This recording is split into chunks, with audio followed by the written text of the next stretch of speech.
We all pray.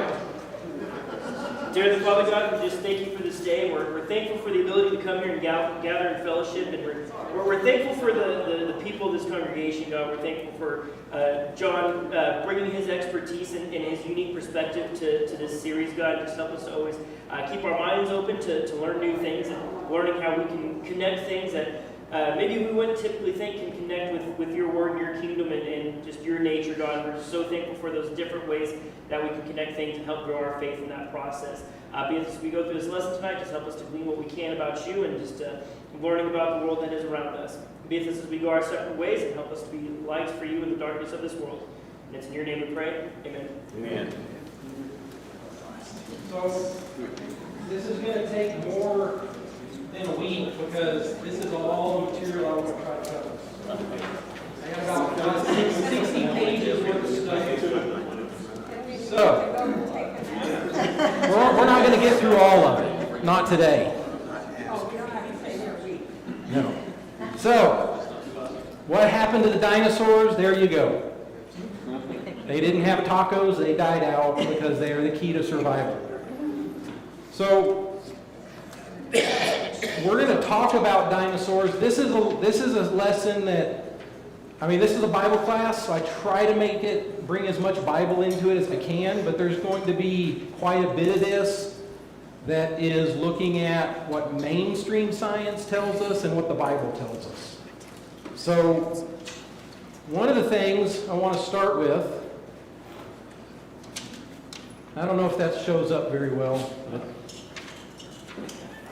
so in 2016, the CEO of Apple, Tim Cook, claimed that he spotted someone holding an iPhone in a 17th century painting.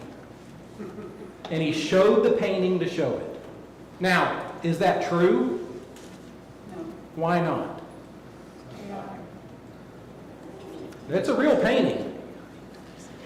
It's a real genuine painting from the 1600s. But are they holding an iPhone?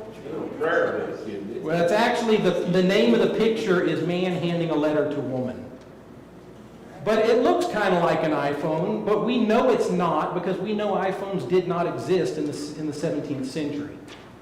But as a joke, lots of other people started finding old paintings like the one on my left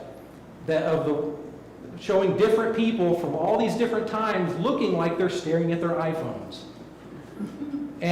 But we know that this is not true. We know that iPhones didn't exist at that time, so we know it's false.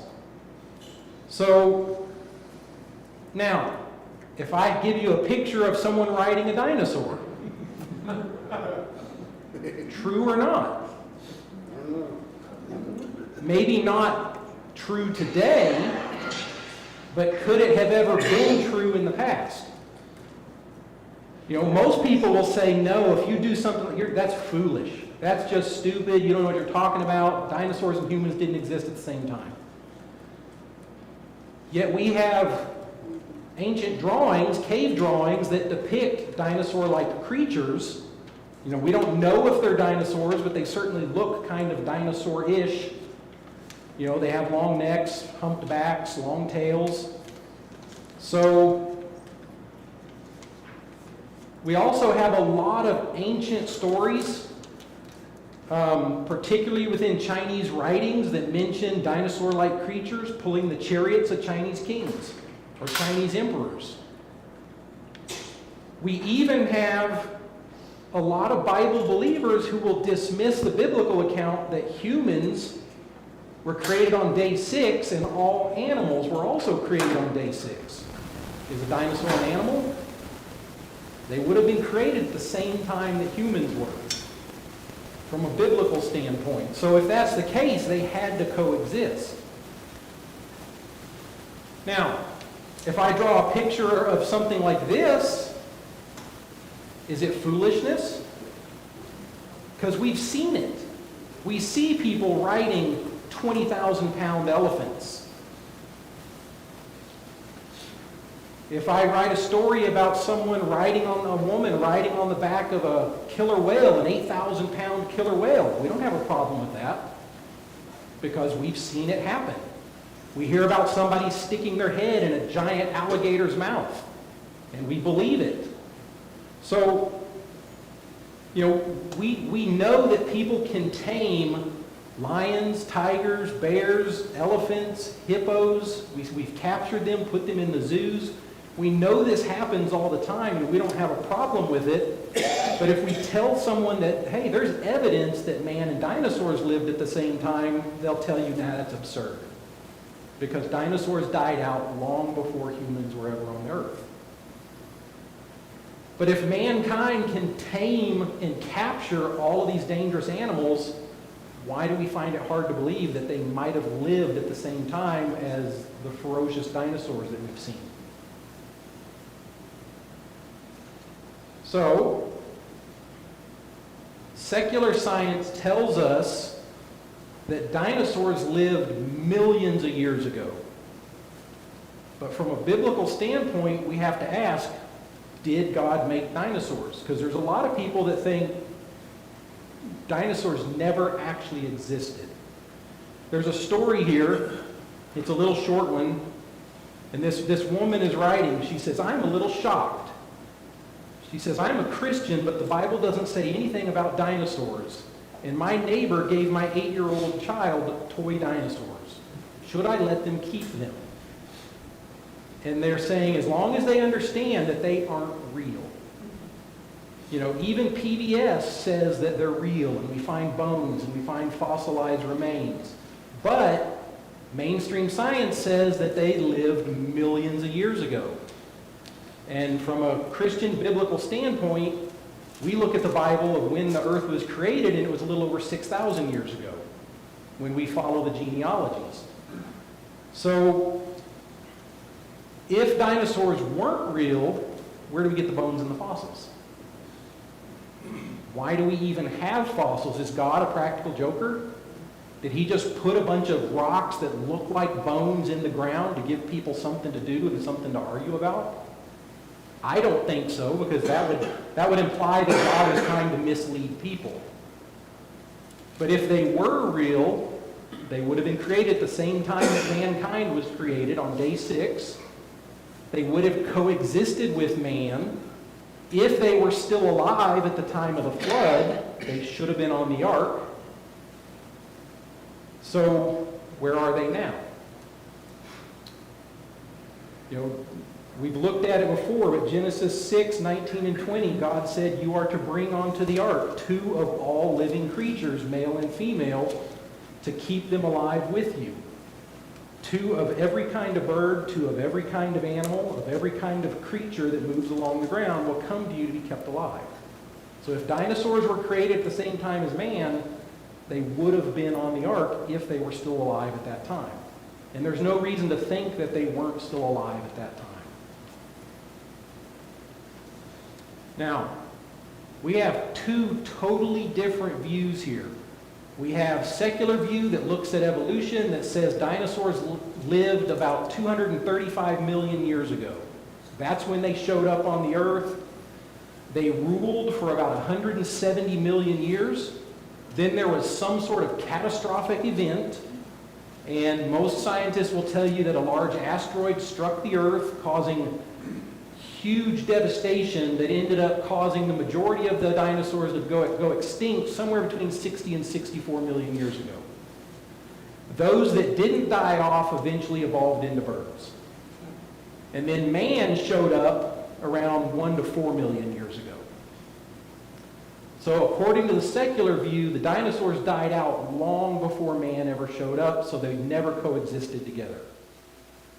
According to the biblical view, they would have been created on the 6th day, about 6,020 years ago.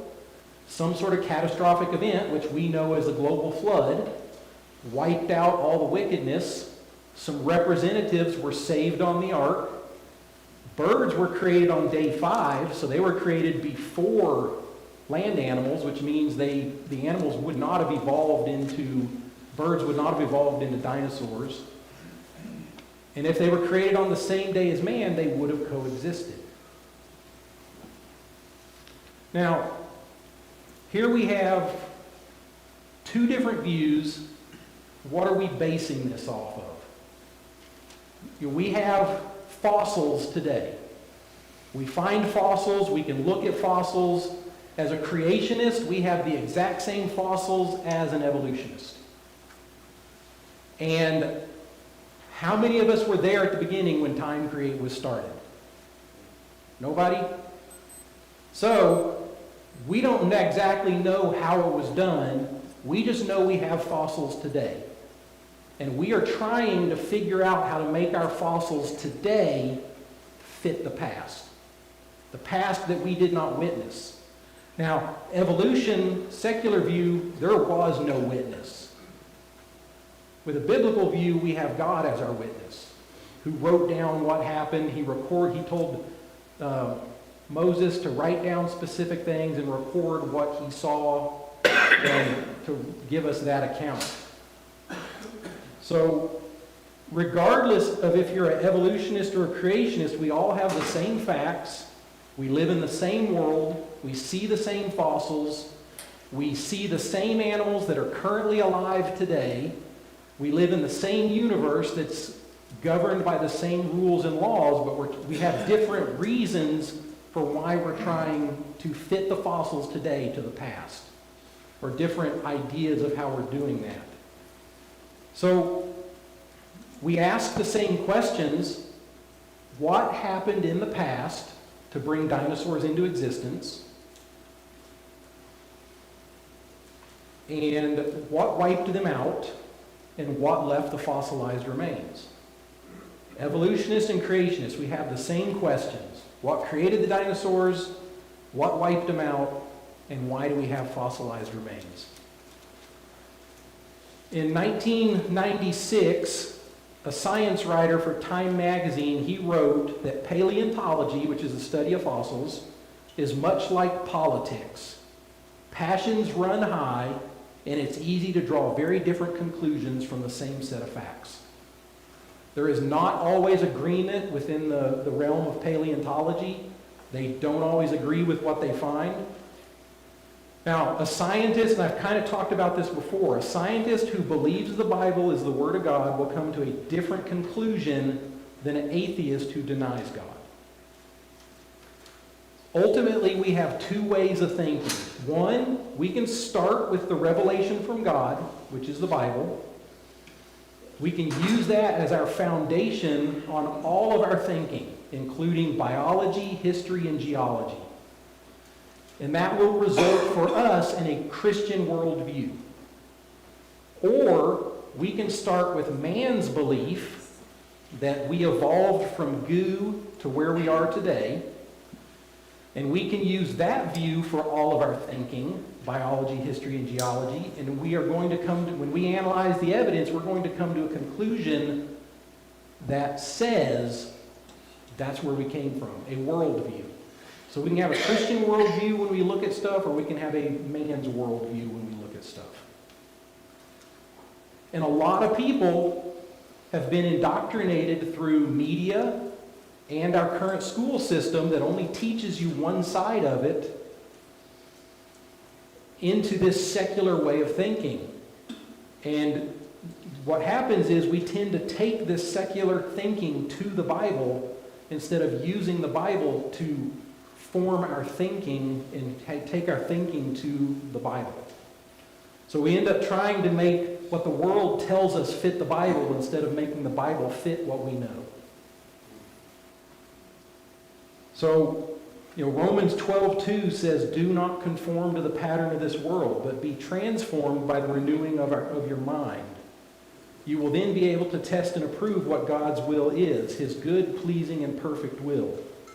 Proverbs 1:7, "The fear of the Lord is the beginning of knowledge." Proverbs 9:10, "The fear of the Lord is the beginning of wisdom." So we have the Bible telling us that starting with him is going to get us the knowledge and wisdom. If you look at how dinosaurs were created, what wiped them out with the worldview, you're going to come to the conclusion of evolution. But if you look at the evidence from the biblical view, then you're going to come to the conclusion that God created the heavens and the earth and all the animals and did it in his time frame the way the Bible said he did. Now, consider both of these viewpoints as we move through the material today. So, if dinosaurs were not real, why do we find remains? Why do we find bones and fossilized remains? About 11,000 dinosaur fossils have been found. Now, I'm not saying 11,000 dinosaurs, 11,000 remains. Sometimes that might be a tooth or one bone. This is a famous one called Sue, because the lady, they don't even know if it's male or female, they just call it Sue because Sue, what's her last name? Sue Hendrickson was the one who discovered this in 1990 in South Dakota. Sometimes you will hear on TV shows, and if you go to the museum, you'll say, here we have this complete specimen. This is not a complete specimen. This is the most complete specimen ever found. It is 90% complete. They believe that Tyrannosaurus rex has a total of 380 bones. This one, they found 250 of the 380 bones. So it's about 90% complete. There are a lot of things that we find only one bone. One of the most famous, what we would have called brontosauruses growing up, I think now they're allosaurus, the big long neck giant ones, is, I believe it's in Georgia, in the museum there. It consists of only 10 bones. The entire thing is 10 bones and all the rest are replicas. So this one, like I said, this is the most complete. A lot of times when they say complete, they mean more than 75%. But that to me is not complete. There has never been a 100% complete dinosaur specimen found. The National Academy of Science, a man named Peter Dodson, he's at the University of Pennsylvania, he says that almost half of all giant dinosaur genre, the genre is genus. So half of the dinosaur genuses that they have discovered are represented by only one specimen. 43.5% of the genre are represented by one specimen. That's not a complete specimen. That is one specimen that has a few bones in it. He says that 75% or 74% are represented by 5 or less. And some of the most famous ones, like I said, are less than 10% of the bones that are supposed to be there are represented by that. So truthfully, even though dinosaurs have captured the attention of a lot of people over the past 150 years, there really aren't that many fossilized remains. And part of that is because fossils are just really difficult to create. They take just the right conditions, which surprisingly, what is the most right condition? A flood. That's where the majority of them, and almost every paleontologist will tell you when they find these dinosaur graveyards, will tell you that, oh yeah, it was a flood, but it was a local flood. Not a worldwide flood, it was a local flood. Every single time.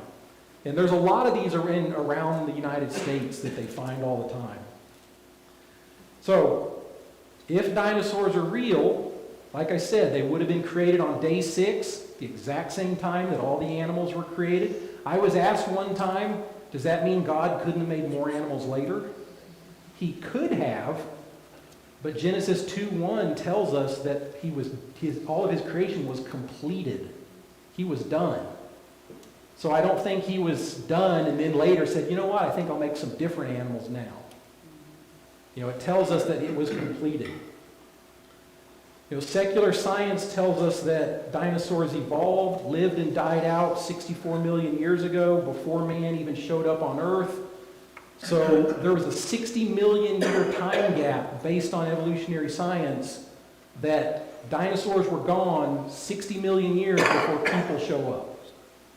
So that like I say, that tells us that according to their view, dinosaur and man never coexisted at the same time. So why do we have human footprints inside of dinosaur prints?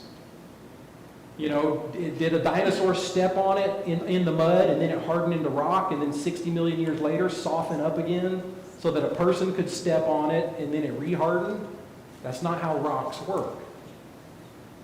So, here we have one, and this one is from Texas State Parks, Dinosaur Valley. We have a dinosaur print that actually looks like it was on top of the human print.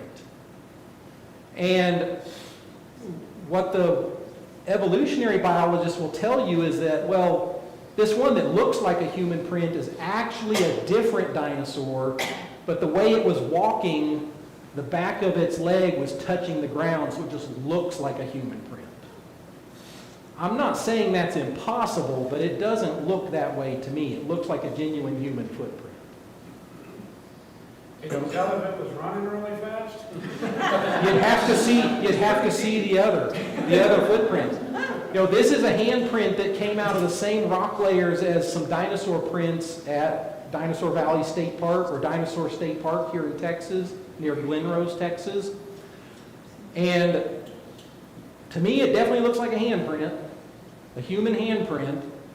And the secular evolutionists agree, yeah, looks like a human handprint, but this was carved millions of years after the dinosaurs died out. So they sent the rock off to be tested, and they did a CT scan on it, and you can see the dark compressing of the sediment layers. It was not carved. You can see how it gets darker and more dense because the sediment layers are pushed together. So it was pressed by human hand into the stone. And there are a number of these handprints, and the majority of them, they say, oh yeah, they're carved. And I don't know, I think people a long time ago had a lot more to worry about than carving handprints in rock, surviving. So it's unlikely that that is a handprint that was carved. The CT scan shows it wasn't. So, I'm not saying that, I'm just saying, to me there's evidence that suggests they coexisted at the same time. Also, if dinosaurs were real, were they mentioned in the Bible? And I know right now some of you are thinking about, yeah, Behemoth and Leviathan. Well, we're going to talk about those later, but technically, no, dinosaurs are not mentioned in the Bible because the word dinosaur didn't exist when the Bible was translated into English. The Bible was first translated into English in 1611. We get the King James Bible. The very first dinosaur bone that we didn't even know it was a dinosaur bone. They actually thought it was an elephant bone, was discovered in 1676. So 65 years after the Bible was translated.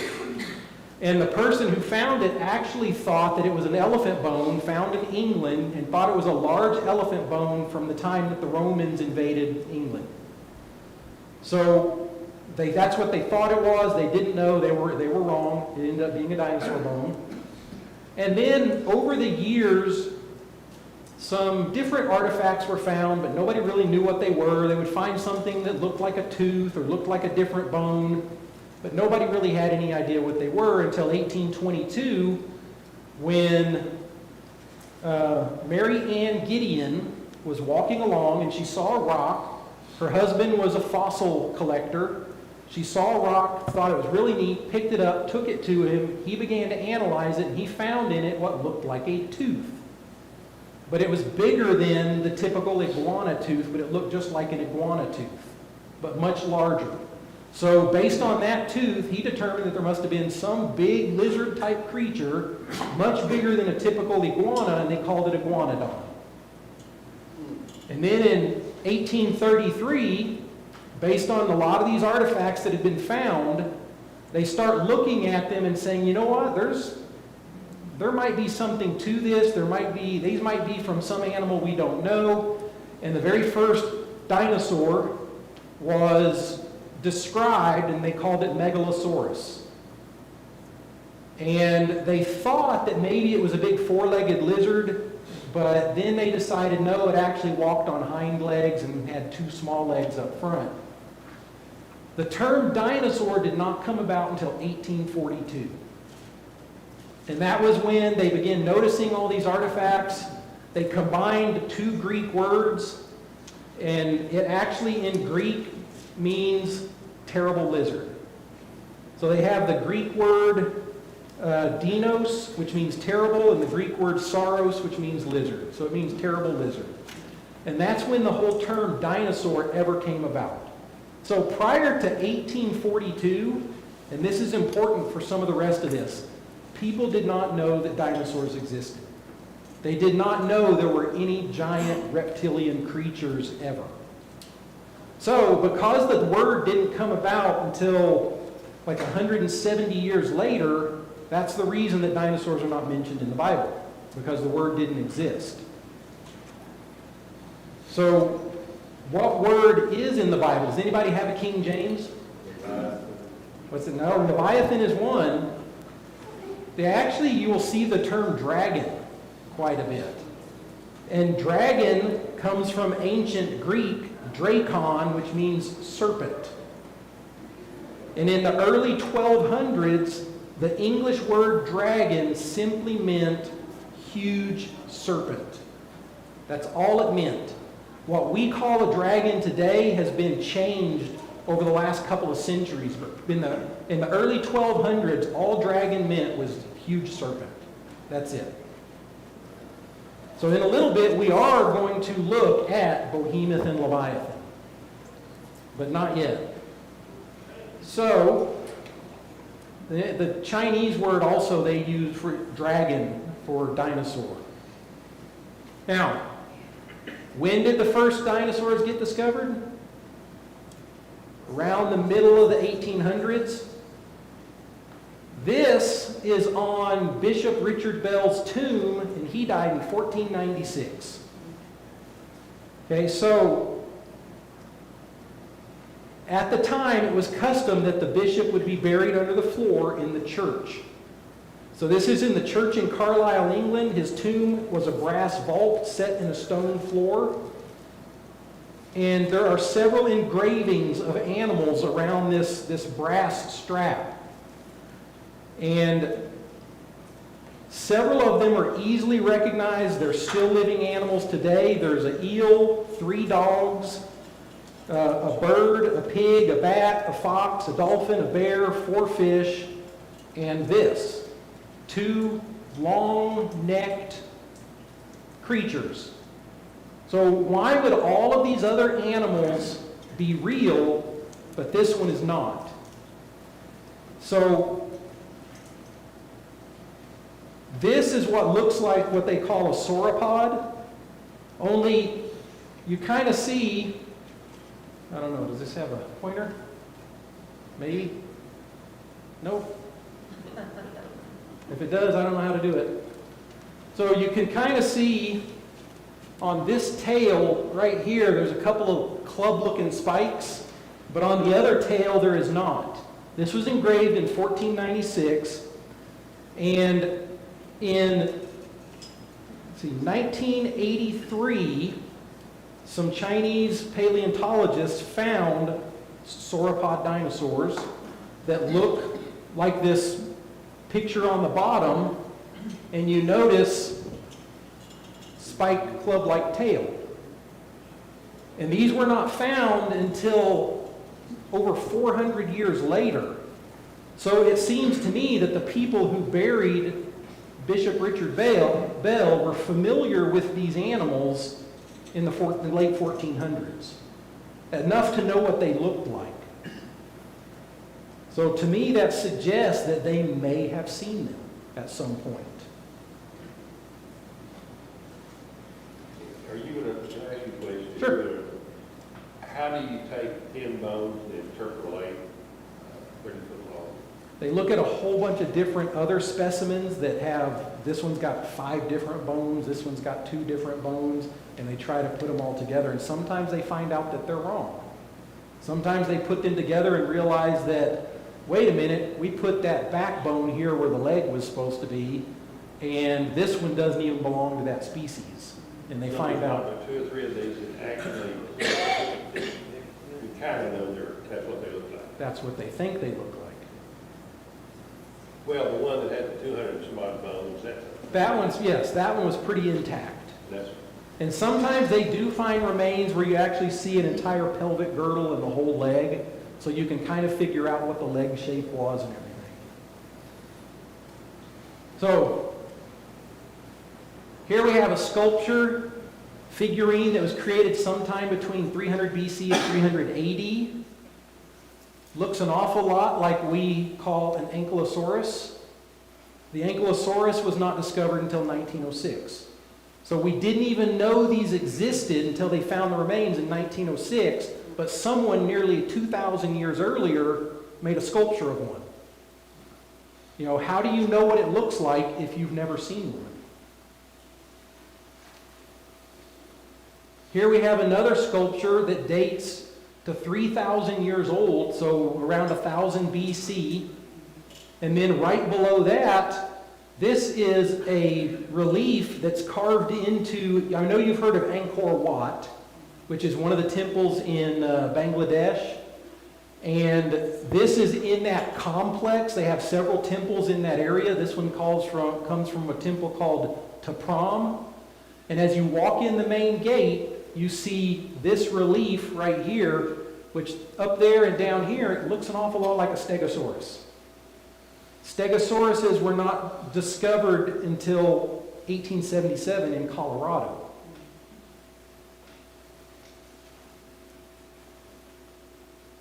A comes from a Mesopotamia cylinder that dates to 3300 BC. B comes from a coffee pot from Portugal in the 1800s.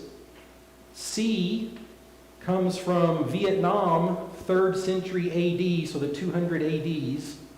And D is the head of a ladle from the Han dynasty somewhere between 220 BC and 220 AD.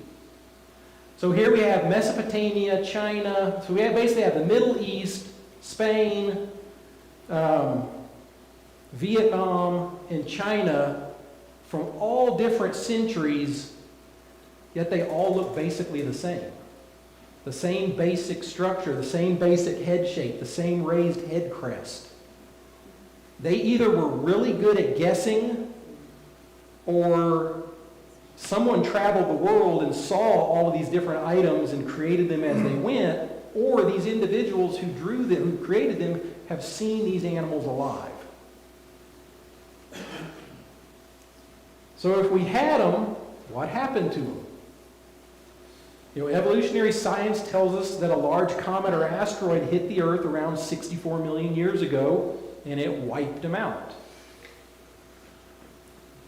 Biblical view tells us that worldwide flood wiped out not all dinosaurs, but wiped out the majority of them.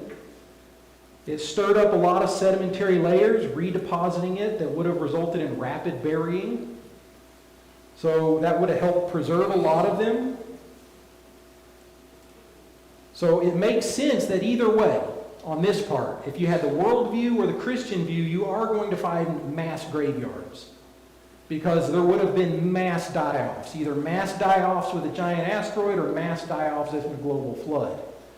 But you're unlikely to get a lot of the sedimentary layers that you get with a giant asteroid, because everything would have caught on fire and burned first. And then there eventually would have been some volcanic activity and ash that would have covered stuff up, but it would have taken a long time. And if you don't bury stuff rapidly and quickly, scavengers, bacteria, fungus, everything like that will deteriorate biological matter very quickly. Usually it won't last more than a few days to a few weeks.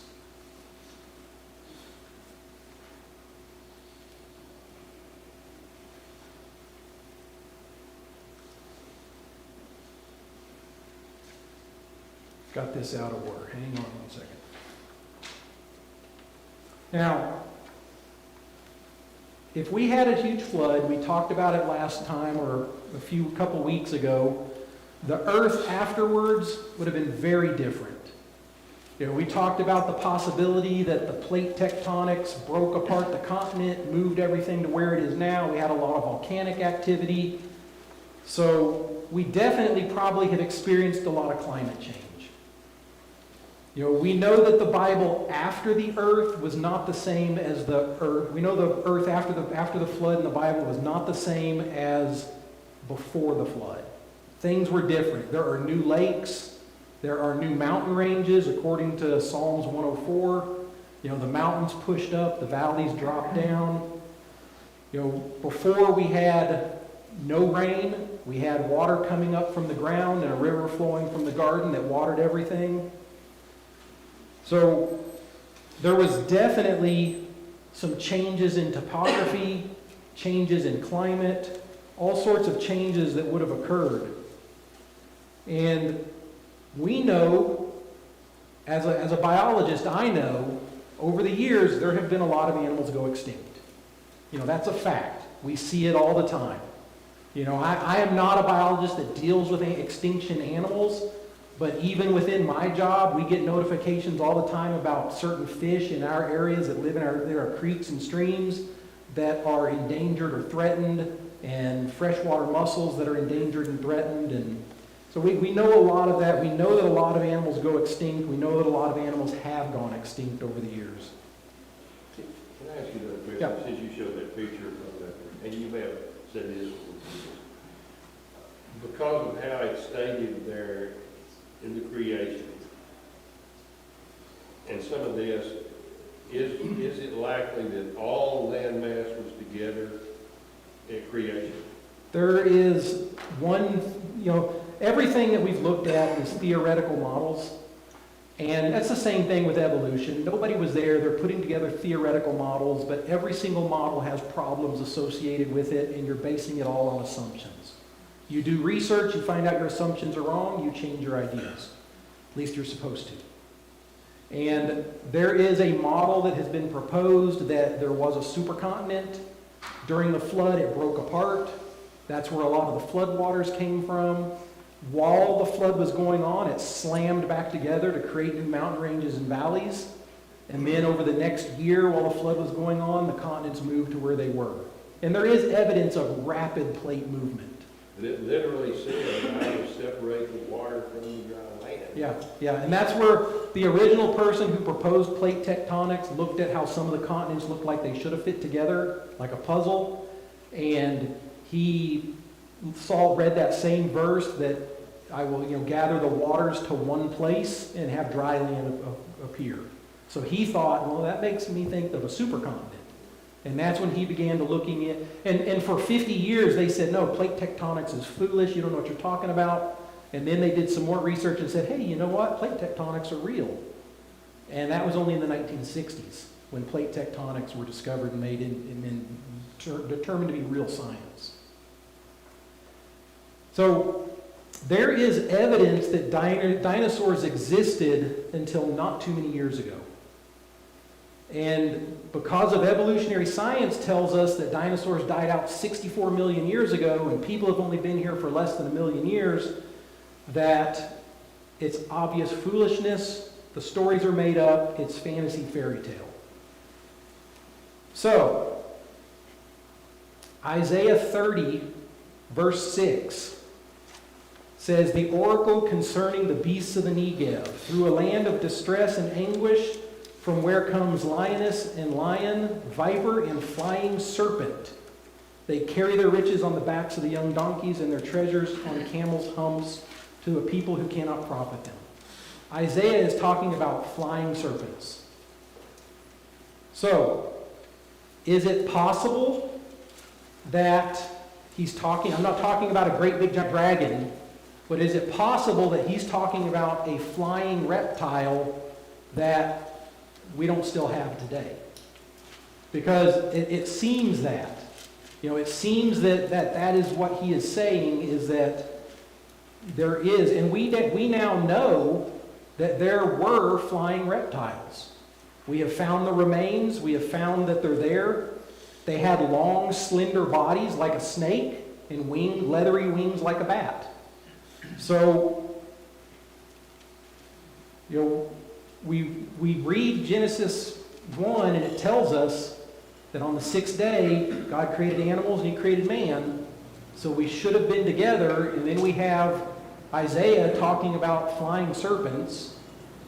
Now, he says a flying fiery serpent, but there's a lot of indication that fiery may just mean it's got a really painful bite that stings like a fire ant, not actually breathing fire, but still the fact that he's talking about a flying serpent.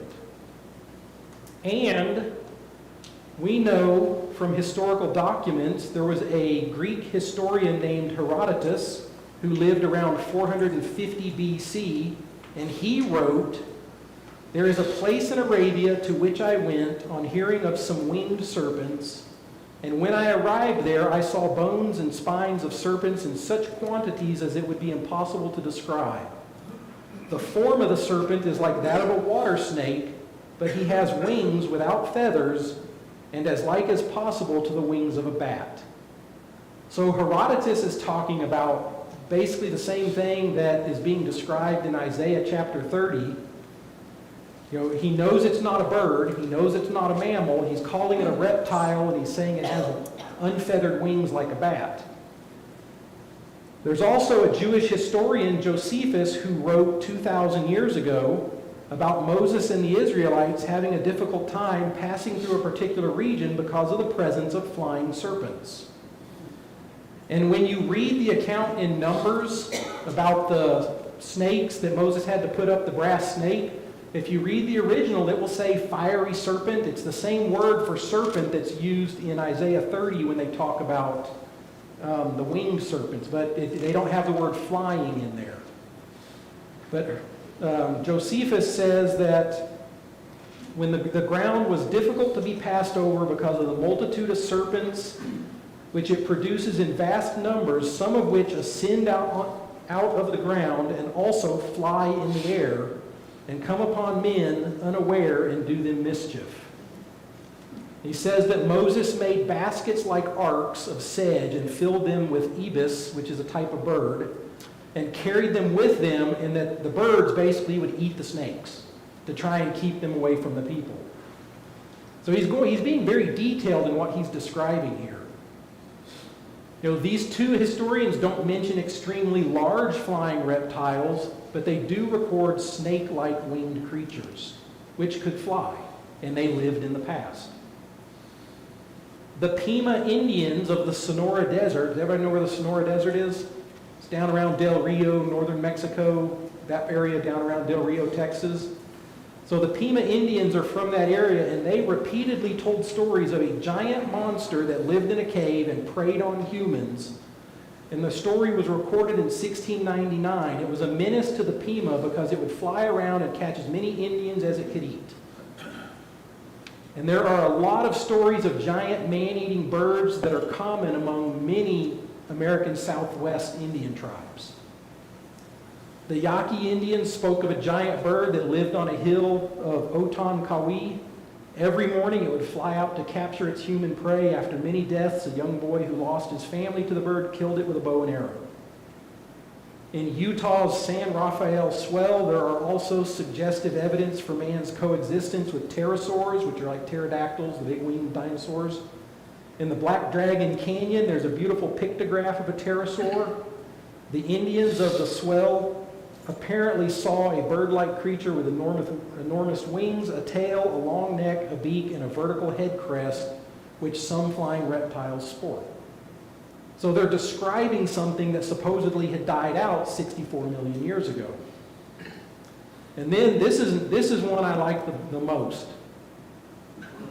So, on April 26, 1890, the Tombstone Epitaph, Arizona newspaper, reported that two cowboys had discovered and shot down a creature described as a winged dragon, which resembled a pterodactyl, only much larger. So what they described was something like this. This is called, I gotta see it to say it, Quetzalcoatlus. And this is the largest pterodactyl, basically, or the largest pterosaur ever found.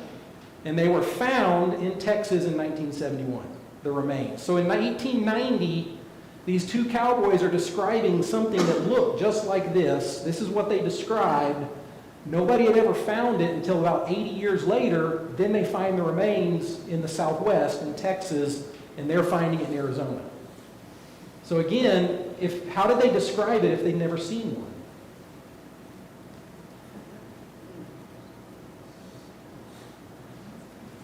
Dinosaurs have been described as flying reptiles in a lot of different culture. They're featured very highly in the Welsh history. Even in recent times, as late as the beginning of the 19th century, elderly folks at Penlyn in Glamgorren used to tell of a colony of winged serpents that lived in the woods around Penlyn Castle. And there's a woman who was there, and she published a book in, I think, 1909, and she's there interviewing people about this. And she says the woods around Penlyn Castle, Glamgorren, had the reputation of being frequented by winged serpents, and these were the terror of old and young alike. An aged inhabitant of Penlyn, who died a few years ago, said that in his boyhood the winged serpents were described as very beautiful. They were coiled when in response and looked as if they were covered with jewels of all sorts.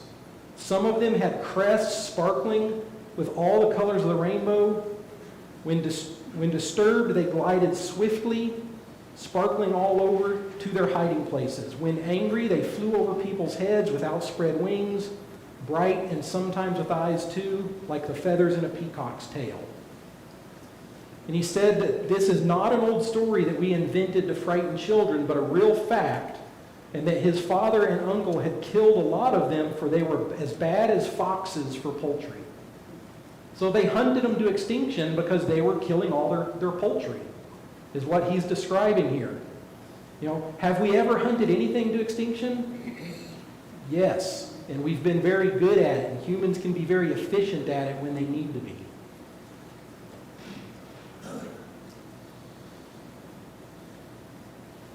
So in the 15th century, so the 1400s, and it was September 26, 1449. There is a story chronicled in Canterbury Cathedral's library that two giant reptiles were seen fighting on the banks of the River Stour near the village of Little Cornard, which marked the English country borders of Suffolk and Essex. One was black, the other reddish and spotted. After an hour-long struggle that took place to the admiration of many, the black monster yielded and returned to its lair, the scene of the conflict being known ever since as Sharp Fight Meadow.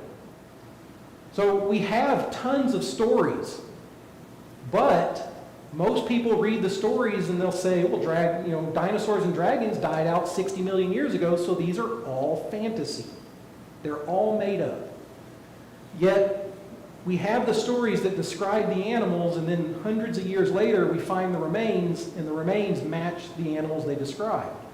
To me, that says they coexisted and that these individuals saw the animals that they claim to have seen. There are modern-day sightings right now in the Congo. I didn't go into that one too much because there's not much known about it, but there are scientists that go down to the Congo right now hoping to find this cryptic creature that's roaming around that they think might be a dinosaur in the Congo. And there are thousands of dragon stories and pictures that are found in ancient Chinese books and art. There's a legend that tells about a famous Chinese man named Yu, that after the Great World Flood, Yu surveyed the land of China and divided it into sections. He built channels to drain the water off to the sea and helped make the land livable. Many snakes and dragons were driven off from the marshland when Yu created the new farmlands. There are also some old Chinese books that tell of a family that kept dragons and raised them as babies. And he said that in those days, Chinese kings used dragons to pull their royal chariots around for special occasions. And there was a family supposedly outside the emperor's castle that actually trained dragons. And this is written up in ancient Chinese historical books. There are even ancient Chinese books that tell people of using dragon's blood, fat, brains, and saliva for medications.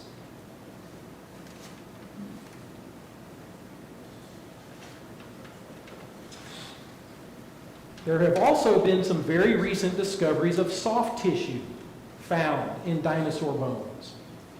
So, I said a while ago, soft organic tissue does not last very long. If it's exposed outside, days, maybe weeks at the most before bacteria and fungus and scavengers will have removed all the flesh and material. If under the most perfect right conditions, you might get some that last for thousands of years. But these are supposedly millions of years old. It is impossible for this organic material, we have basically connective tissue from a T-Rex bone. That's a red blood cell in a blood vessel from the femur bone of a T-Rex. And this is mummified skin. And these things do not last. They deteriorate so rapidly, they do not last for long periods of time. They certainly don't last for millions of years. And some of these are estimated to even be as much as 100 million years old. So now scientists are rewriting the rules and saying, well, under certain conditions, maybe they could last for millions of years. But prior to that, they always said, no, it cannot be. They've also found internal organs in some of the fossilized remains. Now, I'm going to show you some pictures. You tell me if these are real animals or not. You can see the person there to give you a size scale. This is not a vulture. Giant teratorn. A lot of fossils have been found showing they do exist. This is a recreation of it. But this is called Argentavis magnificens. And there have been several reported all around the world. Even in this century, there have been pilots flying their little airplanes through very remote areas who have talked to people about finding birds the size of their airplanes. Nobody's, but everyone, that's not true. You're making it up. You were hallucinating. And many American Indian cultures have stories about the thunderbird. And the thunderbird was a huge bird that they said that when its wings would flap, it would be like tornado winds and thunder. I mean, this could very easily be a thunderbird, or what they were calling a thunderbird. How about this one? Pretty mythical looking. Tasmanian tiger. Last known specimen died at the Hobart Zoo on the 7th of September in 1936. They were hunted to extinction because a bounty was placed on them because they were really good at killing livestock.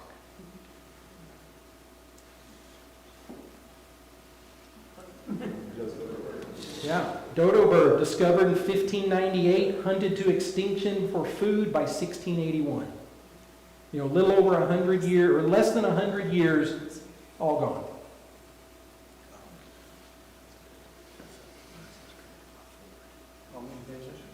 Not a homing pigeon. You're close. There's a passenger pigeon. They're extinct. Passenger pigeons were once the most numerous migrating bird on the planet. It was estimated that there were 3.5 billion passenger pigeons in North America.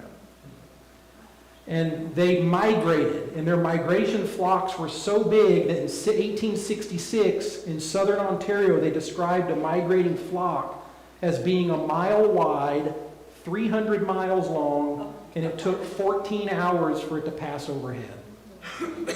But they were really popular food. Back in the ritzy restaurants back east in New York, this is squab. And they were super easy to kill, and they were wiped out by the thousands. And all of them sent back to New York and Chicago and St. Louis and all the fancy restaurants that the rich people would eat squab. The last one died September 1st in 1914.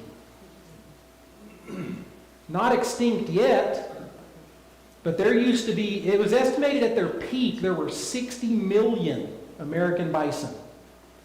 By the time things really got to going in connecting the transcontinental railroads, there were about 30 million, and in about 50 years, there were less than 500. And it's not all hunting.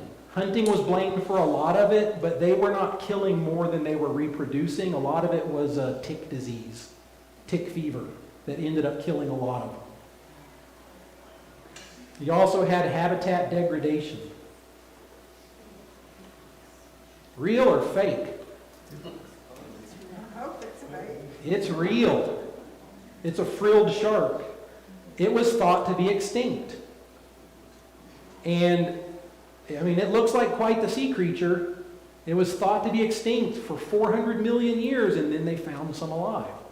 And guess what? The fossils 400 million years ago still look like the frilled shark today. They haven't really changed. This one's called a coelacanth. They were thought to have gone extinct a long time ago, and then in 1938, they found a live one. And it really didn't change over 65 million years. You know, here's the fossilized remains on top. Pretty much looks just like the one they found alive after 65 million years of supposed evolution. And my point is that just because we have not seen these animals personally does not mean that some of them don't exist. It doesn't mean that they didn't exist in the past. A lot of the animals that we now know are extinct happened because of climate change. Now, I'm not saying man-made climate change, but the climate changes all the time. And we know that climate change affects a lot of these animals, and a lot of them went extinct due to that. A lot of them went extinct due to hunting for food. A lot of them went extinct due to hunting them because they were harmful to poultry, and they were hunted to extinction to protect their livestock and their families. You know, but now we have photographic evidence. What did we used to have? You had to rely on somebody to tell you the story, or paint you the picture, or describe it descriptively. And I'm going to tell you about this one next week that Marco Polo wrote about. And, you know, Marco Polo was an explorer, and he wrote a lot of stuff about what he encountered, and most of his stuff is seen to be very detailed and very good until he talks about a dragon, and then it's like, well, that part's made up. Everything else is true, everything else is correct, but that part's made up. And he doesn't describe it fantastically, he describes it very matter-of-factly. But I'll read you his description about it next week, and then we should finish up with dinosaurs, and then I don't really know what I'm going to do next, so I'll be thinking about that. So, if there's something you want to know about, please ask me. I would love to do some research on it and maybe put something together on it. So, I have some stuff, but we're getting ready to leave science, biology science, and probably move more into archaeology and history type stuff. But that's all I've got, so thanks.